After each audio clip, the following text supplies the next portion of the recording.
Assalamualaikum warahmatullahi wabarakatuh. Waalaikumsalam warahmatullahi wabarakatuh. Ketemu lagi Pak Azam. Siapa? Sehat ya? Ya ini alhamdulillah sehat. Hah? Cuman jedanya dari Semedi nggak terlalu jauh lah kalau ini. Kalau yang sebelumnya kan jeda Semedi Waduh. cukup jauh. Ya. Berapa itu? 6 bulan, 7 bulan. Sampai kita sendiri udah lupa. Kalau nggak diingetin banyak orang, jangan-jangan kita lupa, udah malas juga. Tapi karena Iya, banyak iya. yang nanya, kapan muncul lagi, ya akhirnya muncul kita. Dan menariknya ya, ada satu teman mahasiswa S2 kita. Itu waktu ketemu sama saya, dia langsung namanya lupa, ingatnya koin tosnya. Ini yang jadi ini kan apa namanya hostnya kan Pak siapa namanya yang koin tos itu dia. Berarti itu apa namanya, top of mind. Kata orang marketing, top of mind itu. Nah, Pak Azam nih kita baru aja melewati tahun 2023 dan kita masuki tahun 2024. Ya, ya. Nah, tentu banyak banget sahabat bisnis dan ekonomi, sahabat Binom yang bertanya, ini 2024 bagus nggak buat bisnis? Bagus nggak buat ekonomi di Indonesia? Ya, ya. Apalagi mereka kan mungkin konsumsinya medsos. Gitu.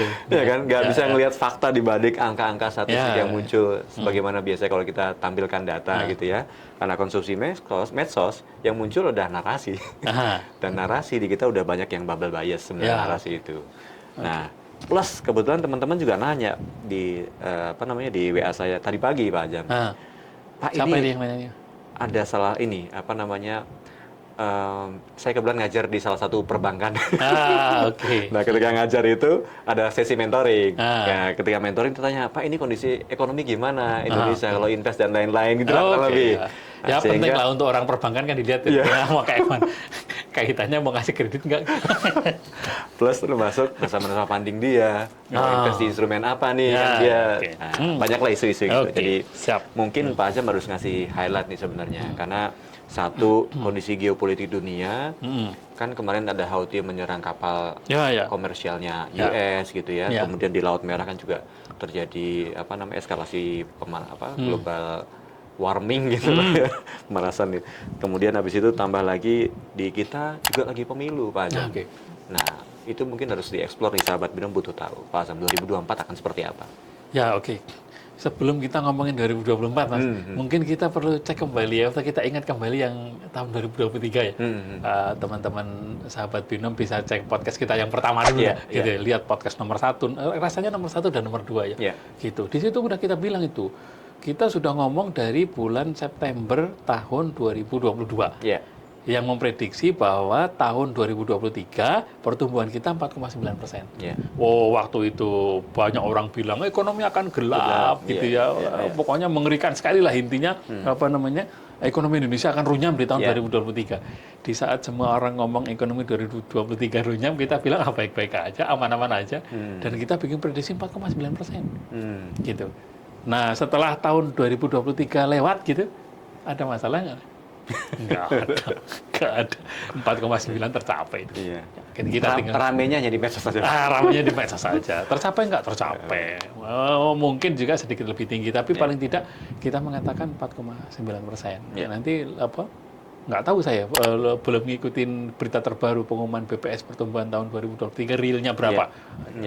Tapi menurut saya nggak ada masalah karena sampai dengan triwulan ketiga waktu itu tahun 2023 year on year ya, pertumbuhan kita 4,92. Kita bilang 4,9, realitanya 4,92.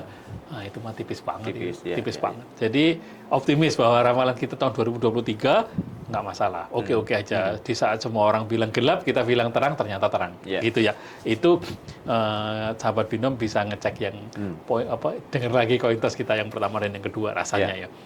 Nah, kemudian gini, tahun 2024 gimana? Kan ada tadi dibilang ada perang istilahnya Houthi nyerang kapal-kapal yang lewat Laut Merah, kapal dagang gitu ya. Perang Ukraina dengan Rusia udah beres belum? Belum lah. Wow, kapan selesainya nggak tahu lah, itu lama, masih jauh itu. Itu berat sekali menurut saya. Nggak akan selesai itu kalau sampai salah satunya remuk baru selesai. Kemudian perang dengan Israel dengan Palestina muncul juga yang memunculkan Houthi nyerang kapal-kapal itu kan implikasinya dari situ. Cukup dengan itu? Enggak. Tadi Mas Bahtiar bilang kita ada pemilu. Gimana ini? Banyak sekali kejadian-kejadian kok yang kayaknya mengkhawatirkan gitu ya. Gitu. Terus kita bisa lihat juga nanti kita bisa jelasin satu-satu negara di dunia kayak mana gitu, masing-masing negara gitu. Terus Indonesia kayak gimana? Sebagai bocoran awal aja ya, sebelum kita bahas lebih jauh, tahun 2024 kalau nggak ada sesuatu yang sifatnya force major, aman Mas 2024. Tuh sahabat Binem, aman. Kita udah ngitung ini, ada di sini nih. Nanti kita tunjukin di sini ya. Nanti kita munculin. Kalau perlu gambarnya kita munculin. Ramalan kita di tahun 2024 pertumbuhan ekonomi Indonesia berapa? 5,15%. Even lebih tinggi dari tahun 2023. Itu bocorannya. Gitu. Nah, sekarang kita breakdown satu persatu. Kenapa Pak Azam yakin angkanya 5,15? Ada sektor apa yang mendukung sehingga angka itu muncul, Pak? Ya, kenapa cukup tinggi gitu ya? Kalau kita sudah menjelaskan di pertemuan yang lalu kan ada namanya early warning system. Kita menemukan data-data tanda-tanda kan bagaimana. Tanda-tandanya kelihatan semua. Tanda-tandanya kelihatan semua. Gitu ya. Kan kita bicara ada komponen dalam negeri, ada komponen luar negeri, gitu ya. Kalau kita kembali bicara ekonomi kan Y sama dengan C plus I plus G plus net ekspor, gitu ya. Betul. Luar negerinya net ekspor, dalam negerinya C plus I plus G, gitu. Nanti kita bahas juga yang luar negerinya gimana. Amerika lemah lah, nanti akan kelihatan. Eropa melemah, masih dalam posisi berat lah, gitu ya. Jerman berat lah itu. Kemudian Cina berat lah, nanti kita tunjukin datanya. Kemudian Jepang masih berat lah, kok kita aman-aman aja gitu. Nanti kita bisa tunjukkan. Memang aman kita, nggak ada masalah. Tanda-tandanya kita bisa tunjukin. Yang pasti kalau Mas Bahtiar nanya sektor apa yang kira-kira tumbuhnya baik atau potensial di tahun 2024, nanti kita tunjukin, sahabat Binem bisa ngomong, bisa menyimak ya. Saya lihat data Mas ya. Kalau nggak lihat data kan katanya kita talk with data. Ini saya lihat komputer. Daripada saya salah ya. Sektor potensial tahun 2024. Yang pertama tumbuh itu transportasi dan pergudangan. Catatan di model kita atau di hitung-hitungan kita tumbuhnya 8,9% tahun depan. Benar enggak? Ya namanya ramalan. Mudah-mudahan nyambung lah. Paling tidak itu tanda-tanda bahwa dia akan cerah. Itu. Yang kedua tinggi juga jasa lainnya 8,1%. Kemudian informasi dan komunikasi 7,7%. Kemudian penyediaan akomodasi dan makan minum 7,5%. Kemudian jasa perusahaan 7,3%. Jasa kesehatan dan kegiatan sosial 7,3%. Listrik dan gas 5,2%. Pengadaan air, pengolahan sampah, limbah, dan daur ulang 5,2%. Nah, kalau kita bicara nilai tengahnya dari 5,15%, kira-kira itu yang di atas lah ya. Yang di atas 5,5% itu kan berarti di atas kan. Gitu. Itu sektor-sektor yang mungkin akan menjadi potensial gitu. Nah, ini teman-teman mahasiswa kita yang tahu informasi ini langsung beli sahamnya. Kalau yang mau masuk sektor moneter beli sahamnya gitu. Tapi kalau yang mau buka usaha itu yang mungkin potensial gitu. Dan itu nyambung juga Mas. Kalau tahun depan kita mau pemilu, kalau mau pemilu itu pesanan kaos, banyak kan? Apa namanya? Baliho banyak sekali. Setiap kampanye nasi bungkus, banyak sekali lah itu ya. Mobilitas orang dari suatu tempat-tempat lain, tinggi sekali. Hotel, restoran, macam-macam, transportasi akan pesat sekali itu. Kira-kira nyambung nggak? Komunikasi, itu nyambung. Kayaknya semuanya masuk juga, itu nggak ada masalah. Dan memang yang gede itu, saya dengar dari ini kebetulan adik ipar nyalan Pak, nyalek. Mantap. Jadi nanti jadi saudaranya anggota parlemen. Cuma dia ceritaannya, Mas, budget tahun ini dibandingkan 2019 untuk yang baunya kaos dan baliho memang turun sepertiga. Tapi turun sepertiga nominal yang besar itu terkompensasi hampir 10 kali lipat untuk budget yang digital. Informasi dan komunikasi. Gitu Pak. Iya memang. Iya benar. Jadi pemilu emang berkontribusi itu kan kontribusinya ke situ besar. Dan kalau dalam bahasa ekonomi kan di podcast sebelumnya kita udah bahas ini Mas. Namanya political business cycle. Atau siklus politik ya.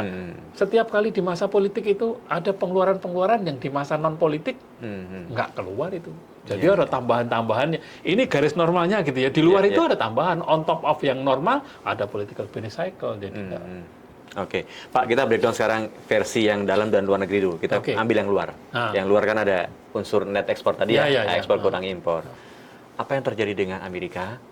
Apa yang terjadi dengan Eropa, Cina hari ini? Dan apa nih dampaknya nih buat Indonesia? Mari kita lihat satu-satu ya. lagi-lagi teman-teman yang teman-teman sahabat Binem ya, kalau mau lihat teorinya udah kita bahas di podcast 1 dan 2 rasanya, nanti cek lagi ke sana gimana kita membacanya. Ini kita tunjukin ya, leading economic index untuk Amerika. Sampai dengan bulan November tahun 2023, jadi 2 bulan yang lalu, masih di bawah garis merah, Mas. Jadi Amerika gimana? Ya ada tren naik sedikit, tapi ya masih berat lah, masih berat, gitu ya. Ada tren kenaikan, tapi masih di bawah garis merah. Jadi kalau ditanya Amerika cerah atau enggak, ya belum lah. Bahwa ada sedikit harapan mungkin ya, tapi belum. Itu satu. Lihat misalkan ini Euro area, turun Desember 2023, ada di bawah garis merah pula. Gitu. Nanti kita tunjukin, teman-teman bisa lihat, turun di bawah garis merah. Artinya apa? Ya masih berat. Kemudian lihat lagi Jerman, turun. Ada gambarnya ini, turun. Kita bisa lihat itu. Artinya apa? Tahun depan masih lemah, masih berkutat dengan permasalahan itulah. Kemudian Cina, sebelum Cina Jepang dulu, turun. Kemudian Cina turun, Mas. Turun ini. Apalagi baru berita kemarin saya dengar Evergrande, itu perusahaan properti Cina terbesar di Cina, mau default itu. Diputuskan oleh pengadilan Hong Kong, nggak bisa dia mengeluarkan utang lagi. Nggak, restrukturisasinya kemungkinan gagal. Jadi Cina juga bermasalah. Jadi mau Amerika, Eropa, Jerman, terus Cina, Jepang, Cina, semuanya mereka masih. Dan mereka kan kontribusi terhadap GDP dunia kan besar sekali. Besar. Untungnya kita net ekspornya nggak terlalu besar. Even lebih dari itu, semenjak perang Ukraina sampai sekarang, net ekspor kita itu tinggi, Mas. Lebih tinggi secara rata-rata dibanding sebelum perang. Jadi kalau dulu perang Ukraina dengan Rusia itu kan membuat harga minyak naik tinggi sekali. Kenaikan harga minyak itu diikuti dengan kenaikan harga komoditas, gitu ya. Diikuti dengan suku bunga, sehingga di seluruh negara di dunia gonjang-ganjing lah. Tapi Indonesia, karena kita mendapat hal yang bagus tadi, malah pertumbuhannya oke. Kita salah satu yang terbaik secara makro ya. Salah satu yang terbaik dibanding semua negara. Tahun ini gimana? Saya yakin kita masih salah satu yang terbaik dan lebih baik dibanding negara-negara itu. Itu. Nah, terus tadi Mas Bahtiar cerita Houthi ya. Nah, gitu. Susah sekarang di Laut Merah. Mungkin ada kaitannya ya. Ada yang sempat nanya ke saya, kan kemarin Amerika pengen menurunkan suku bunga, kenapa nggak jadi gitu? Betul. Nah, ada diskusi gitu ya. Ini juga mungkin menjadi salah satu alasan. Kenapa? Saya bisa tunjukkan, Mas, bahwa rate untuk kontainer, gara-gara pecah perang antara Israel dengan Palestina, meningkat pesat. Nanti kita tunjukin gambarnya. Meningkat pesat itu. Kenapa? Karena resikonya sekarang tinggi sekali. Yang lewat Laut Merah, hajar, hilang. Resikonya tinggi sekali kan? Kalau dia nggak mau lewat Laut Merah, mutar begini, ongkosnya, waktunya makin tinggi sekali. Muter logistik mahal, lewat situ preminya mahal gitu. Jadi dampaknya besar. Jadi perang itu dampaknya besar. Akhirnya apa? Kalau ongkos itu mahal, terus logistik tidak lancar, artinya ancaman inflasi di sana masih belum akan terselesaikan kan? Nah, kalau inflasi ancamannya masih tinggi, ya suku bunga mau turun juga mikir-mikir pasti. Jadi meskipun kemarin sempat tanda-tanda mau turun gara-gara meletus kasus di Laut Merah, wait and see lagi. Mungkin ya itu menjadi salah satu pertimbangan menurut saya. Tapi di sisi other side koin yang lain memang menarik yang Pak Azam kaitkan dengan teori dulu. Sebagai negara harusnya dia bisa menurunkan tingkat suku bunga untuk kepentingan memacu supaya ekonomi domestik tumbuh kan gitu kan. Tapi ada yang rugi kan.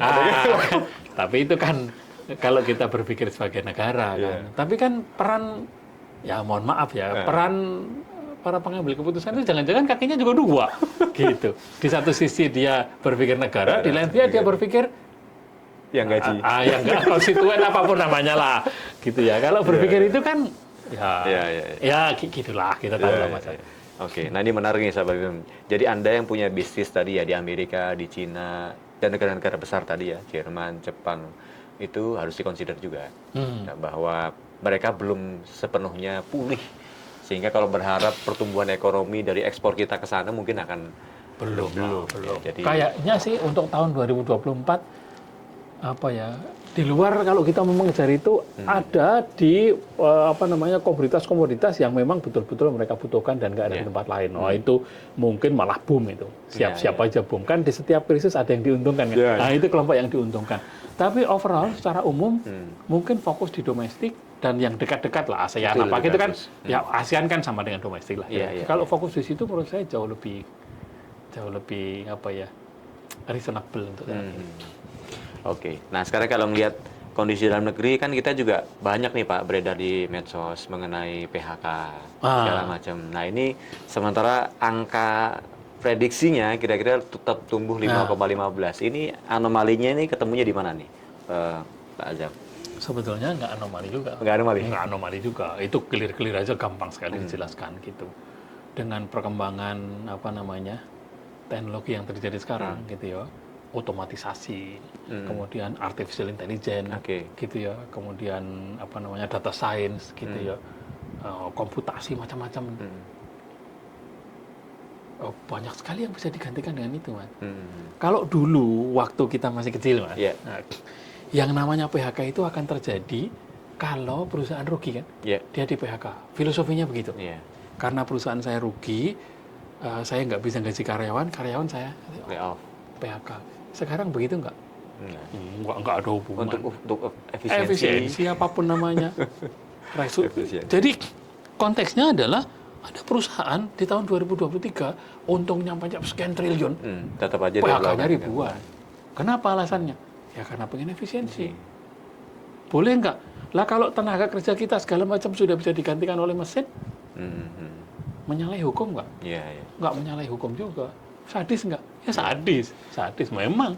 Makanya pentingnya SDM yang unggul secara teknologi karena itu. Dan unggul tuh ada di kampus. Nah, kan, Pak? betul. Jadi kalau ingat podcast kita sebelumnya, jangan sampai di kampus dijerat sama pinjol, jadi nggak unggul lagi. Aduh, jadi tantangan untuk sahabat binom anak-anak muda di masa depan itu berat sekali. Mau sekolah harus bayar terjerat macam-macam gitu. Setelah lulus ada satu hal yang bagus ya. Jadi ada satu saya lupa yang mengatakan bahwa setiap 5 tahun teknologi berubah. Gitu. Jadi kalau kampus mengajarkan ini mulai sekarang lulus setelah 4 tahun kan. Nah, dalam 4 tahun itu setahun kemudian ilmunya usang. Gitu. Yang diajarkan itu udah hilang. Jadi kita harus mengajarkan orang bukan untuk bisa ngikutin apa yang ada sekarang. Kenapa? Selalu akan ketinggalan. Jadi orang yang bisa berubah dengan sangat cepat, bisa mengikuti itu macam-macam, sanggup untuk berubah. Ya katanya agile learner lah.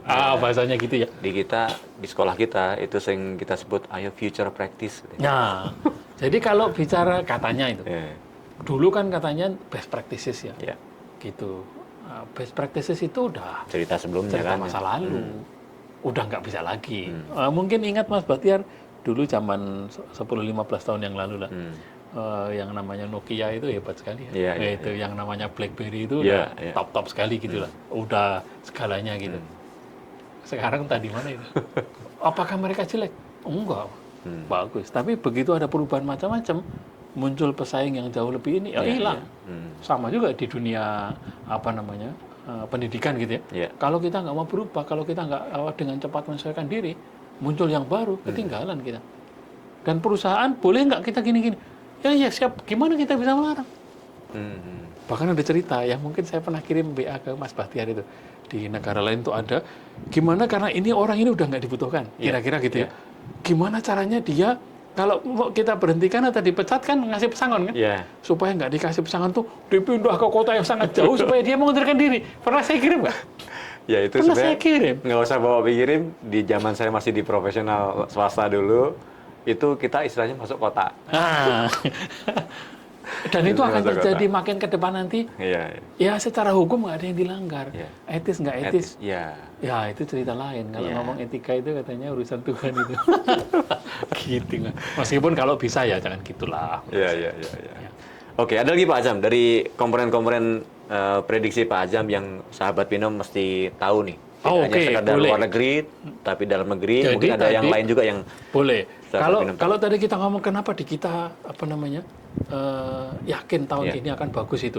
Yang pertama tadi kita lihat ya, semenjak krisis itu harga minyak naik, harga komoditas naik segala macam, ekspor kita malah meningkat. Datanya ada ini Mas Batin. Nanti kita tunjukin, teman-teman bisa ngelihat. Enggak cuma masalah ekspor impor, kita lihat misalkan apa? Contohnya lain lagi, pertumbuhan kredit masih ada kita, tumbuh masih. Kemudian NPL kredit turun dari waktu ke waktu. Kemudian contohnya perkembangan dunia usaha positif trennya, Mas. Kemudian apalagi data ini, manufaktur, PMI manufaktur naik kita malah. Kemudian apalagi datanya ini terkait dengan industri pengolahan, trennya naik. Mas. Kemudian apalagi indeks keyakinan konsumen naik, Mas. Jadi dari sekian banyak indikator yang kita munculin, nggak ada tanda-tanda kita mau memburuk di tahun 2024. Oleh karena itu ya, meskipun semua negara di berbagai belahan dunia jelek gitu, di kita kok baik, ya datanya menunjukkan itu. Gitu.